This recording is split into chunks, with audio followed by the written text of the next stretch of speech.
Hello everyone, welcome back to the channel. In today's quick video, I'm going to show you how to reset Electrolux dishwasher.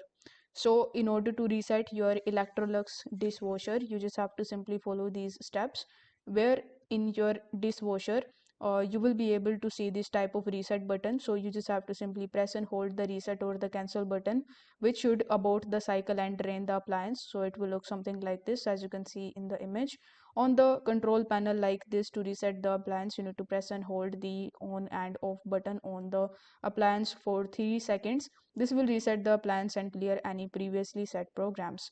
On the control panel like this, to reset the appliance, you need to press and hold the reset button on the appliance for 3 seconds, and this will reset your appliance. So it can be like this or it can be like this. It actually depends on the model of your dishwasher. In case you are not able to see the reset button, you will be able to see either the cancel button or the on and off button. So you just have to simply press and hold that for 3 seconds and you are done. If this video helped you out, don't forget to like the video and subscribe to the channel. Thank you so much for watching.